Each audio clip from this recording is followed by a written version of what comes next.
ಇನ್ನು ಗಾನ ಕೋಗಿಲೆ ಎಸ್ ಜಾನಕಮ್ಮ ಅವರ ಒಂದು ಸುದೀರ್ಘ ಪಯಣ ಇತಿಹಾಸದ ಪುಟವನ್ನು ಸೇರಿದೆ. ಇತಿಹಾಸದ ಪುಟಕ್ಕೆ ಈಗ ಜಾನಕಮ್ಮ ಅವರು ಸೇರಿದ್ದಾರೆ.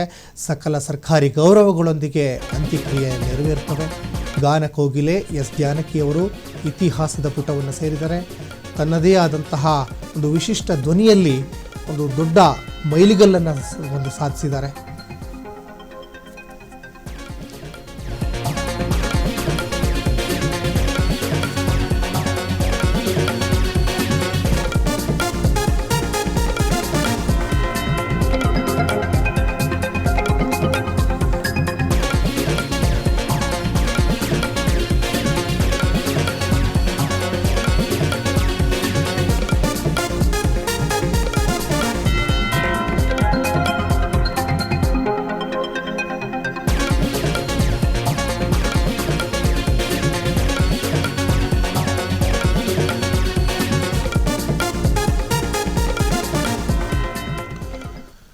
ಇನ್ನು ಎಸ್ ಜಾನಕಮ್ಮ ಅವರ ಹೆಸರು ಅಜರಾಮರವಾಗಿ ಇರುವಂತೆ ಮಾಡ್ತೀವಿ ಅಂತ CM DK ಶಿವಕುಮಾರ್ ಈಗ ಹೇಳಿದ್ದಾರೆ. ಇದ್ರ ಬಗ್ಗೆ ಚಿತ್ರರಂಗದವರ ಜೊತೆ ನಾನು ಮಾತಾಡ್ತೀನಿ, ಅವರ ಹೆಸರು ಅಜರಾಮರವಾಗಿರಬೇಕು ಅಂತ ಬೆಂಗಳೂರಿನಲ್ಲಿ CM DK ಶಿವಕುಮಾರ್ ಹೇಳಿಕೆಯನ್ನು ಕೊಟ್ಟಿದ್ದಾರೆ.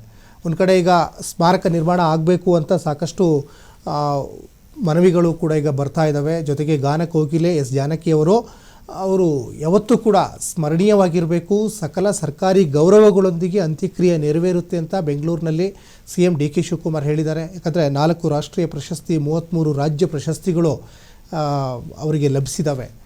ಅನೇಕ ಬೇರೆ ಬೇರೆ ಭಾಷೆಗಳಲ್ಲಿ ಹಾಡಿದ್ದಾರೆ. ಹಾಗಾಗಿ ಎಲ್ಲರೂ ಕೂಡ ಎಸ್ ಜಾನಕಮ್ಮ ಅವರ ಕಂಠ ಸಿರಿಯನ್ನು ಇಷ್ಟಪಡ್ತಾ ಇದ್ದರು.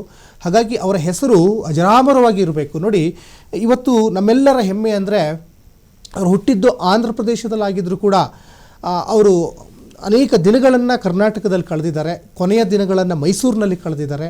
ಜೊತೆಗೆ ಕನ್ನಡದಲ್ಲೂ ಸಾವಿರಾರು ಹಾಡುಗಳನ್ನು ಹಾಡಿದ್ದಾರೆ. ಡಾಕ್ಟರ್ ರಾಜ್ಕುಮಾರ್ ಜೊತೆಯಲ್ಲಿ ಧ್ವನಿಯಾಗಿದ್ದಾರೆ. ಶಂಕರ್ನಾಗಿರ್ಬೋದು, ವಿಷ್ಣುವರ್ಧನ್, ಅಂಬರೀಷ್, ಅನಂತ್ನಾಗ್ ಇವರೆಲ್ಲರ ಸಿನಿಮಾಗಳಿಗೆ ಹಿನ್ನೆಲೆ ಗಾಯಕಿಯಾಗಿ ತನ್ನದೇ ಆದಂತಹ ವಿಶಿಷ್ಟ ಧ್ವನಿಯಲ್ಲಿ ಮಗುವಿನ ಧ್ವನಿ ಇರ್ಬೋದು, ದೊಡ್ಡವರ ಧ್ವನಿ ಇರ್ಬೋದು, ಹೀಗೆ ಅನೇಕ ಚಿತ್ರರಂಗದ ಗಣ್ಯಾತಿ ಗಣ್ಯರ ಸೂಪರ್ ಹಿಟ್ ಚಿತ್ರಗಳನ್ನು ಕೊಟ್ಟಿದ್ದಾರೆ. ಯಾವುದೇ ಹಾಡು ಕೇಳಿದರೂ ಕೂಡ ಸಾಕಷ್ಟು ಖುಷಿಯ ವಿಚಾರನೇ ಇದು. ಯಾಕಂದರೆ ಇವತ್ತಿಗೂ ಕೂಡ ಅನೇಕ ಸೂಪರ್ ಹಿಟ್ ಚಿತ್ರಗಳು ನಮ್ಮ ಕಣ್ಮುಂದೆ ಬರ್ತವೆ.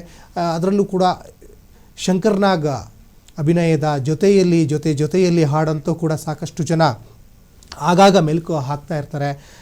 ಇನ್ನು ವಿಷ್ಣುವರ್ಧನ್ ಅಭಿನಯದ ಅಲಾರೆ ಅಲಾರೆ, ಮುಕುಂದ ಮುರಾರಿ ಸಾಂಗ್ ಇರ್ಬೋದು, ಹೀಗೆ ಅನೇಕ ಸಾಂಗುಗಳನ್ನು ಹಾಡಿ ಸೈ ಎನ್ಸ್ಕೊಂಡಿದ್ರು. 70 ಮತ್ತು 80ರ ದಶಕದಲ್ಲಿ ಎಸ್ ಜಾನಕಮ್ಮ ಅವರು ನಂಬರ್ 1 ಗಾಯಕಿ. 48,000 ಹಾಡುಗಳನ್ನು ಹಾಡಿರುವಂತಹ ಮಹಾನ್ ಸಾಧಕಿ ಅಂದರೆ ಅದು ಎಸ್ ಜಾನಕಮ್ಮ ಅವರು. ಇನ್ನು ಎಸ್ ಜಾನಕಿ ನಿಧನಕ್ಕೆ ಜಯಮಾಲ ಕೂಡ ಸಂತಾಪವನ್ನು ಸೂಚಿಸಿದ್ದಾರೆ. ಚಿತ್ರರಂಗಕ್ಕೆ ತುಂಬಲಾರದ ನಷ್ಟ ಅಂತ ಹಿರಿಯ ನಟಿ ಜಯಮಾಲ ಸಂತಾಪವನ್ನು ಸೂಚಿಸಿದ್ದಾರೆ. ಜಾನಕಮ್ಮನವಂತಹ ಗಾಯಕಿ ಮತ್ತೆ ಹುಟ್ಟಿ ಬರಲಿಕ್ಕೆ, ಜಾನಕಮ್ಮ ಅಂತವರ ಗಾಯಕಿ ಮತ್ತೆ ಹುಟ್ಟಿ ಬರಲಿಕ್ಕೆ ಸಾಧ್ಯ ಇಲ್ಲ ಅಂತ ಹೇಳಿದರು. ಎಸ್ DK ಶಿವಕುಮಾರ್ ಕೂಡ ಜಾನಕಮ್ಮ ಅವ್ರ ಬಗ್ಗೆ ಮಾತಾಡಿದ್ದಾರೆ. ಬನ್ನಿ ನೋಡ್ಕೊಂಬರೋಣ. ಹೆಸರು ಪಡೆದಂಥ ಜಾನಕಿ ನಮ್ಮ ಜೊತೆ ಇಲ್ಲ.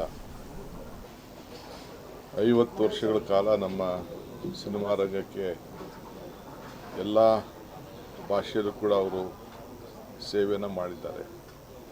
ಒಂದು ನನಗೆ ಆಶ್ಚರ್ಯ ಏನಂದರೆ, ನಿನ್ನೆ ಅವರ ಕುಟುಂಬದವ್ರ ಹತ್ರ ನಾನು ಮಾತಾಡಿದೆ. ಫೈನಲಿ ಹೈದರಾಬಾದಿಂದ ಕಳೆದ 2 ವರ್ಷದಿಂದ ಬಂದು ಬೆಂಗಳೂರಿನಲ್ಲಿ, ಮೈಸೂರಿನಲ್ಲಿ ಅವರು ವಾಸವಾಗಿದ್ದರು.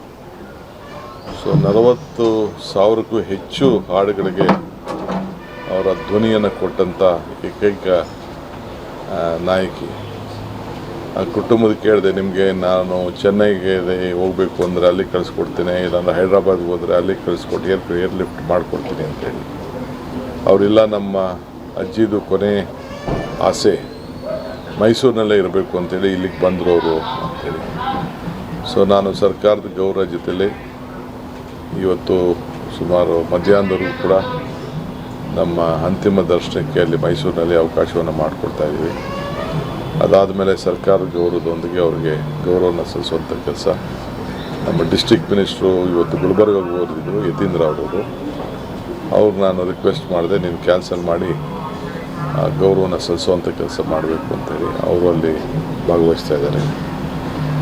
ಸೊ ಇವತ್ತು 4 ಬಾರಿ ಅವರು ರಾಷ್ಟ್ರ ಪ್ರಶಸ್ತಿಯನ್ನು ಪಡೆದದ್ದನ್ನು ಇತಿಹಾಸ ಪುಟಕ್ಕೆ ಸೇರಿದೆ. ಸೊ 33 ಬಾರಿ ವಿವಿಧ ಪ್ರಶಸ್ತಿಗಳನ್ನು ಅನೇಕ ರಾಜ್ಯಗಳು ಇವತ್ತು ಅವ್ರಿಗೆ ನೀಡಿದೆ. ನಾವು ಕೂಡ ಕರ್ನಾಟಕ ರಾಜ್ಯೋತ್ಸವ ಪ್ರಶಸ್ತಿಯನ್ನು ಕೂಡ ಕೊಟ್ಟು ಅವ್ರಿಗೆ ಗೌರವವನ್ನು ಸಲ್ಲಿಸಿದ್ದೇವೆ. ಸೊ ಇಂಥ ಒಬ್ಬ ಗಾಯಕಿ ಜಾನಕಿಯವರು ಬಹಳ ಸರಳ ಜೀವಿ. ಯಾವುದು ಕೂಡ ಅವರು ಲತಾ ಮಂಗೇಶ್ಕರ್ ಯಾವ ರೀತಿ ಅವರ ಸರಳತೆಯನ್ನು ಕಾಪಾಡ್ಕೊಂಡು ಬಂದರು ಆ ರೀತಿ. ಸೊ ನಮ್ಮ ಭಾಷೆ ಮೇಲೆ, ನಮ್ಮ ನೆಲದ ಮೇಲೆ, ಮೈಸೂರು ಮೇಲೆ ಅವರು ಕೊನೆಯ ಉಸಿರಿನಲ್ಲಿ ಇಟ್ಟಂಥ ಪ್ರೀತಿ ಇದೆಯಲ್ಲ, ನಮಗೆಲ್ಲರೂ ಕೂಡ ಅತಿ ಹೆಚ್ಚು ಗೌರವನ ತಂದಿದೆ. ಸೊ ಅವರು ಮೊದಲನೇ ಹಾಡು ಮತ್ತು ಕೊನೆ ಹಾಡು ಹಾಡಿದ್ದು ಮೈಸೂರಿನಲ್ಲೇ, ಅದು ಕೂಡ ಭಾಳ ವಿಶೇಷವಾದಂಥ ವಿಚಾರ. ಸೊ ಅದರಿಂದ ಅವರ ಪ್ರೀತಿಗೆ ಗೌರವ ಕೊಟ್ಟು ನಾನು ನಮ್ಮ ಜಿಲ್ಲಾಡಳಿತಕ್ಕೆ ಏನು ಮಾರ್ಗದರ್ಶನ ಕೊಡಬೇಕು, ಅವ್ರಿಗೆ ಯಾವ ರೀತಿ ಅಂತಿಮ ಗೌರವನ ಸಲ್ಲಿಸಬೇಕು ಆ ಕೆಲಸವನ್ನು ಮಾಡ್ತೇವೆ.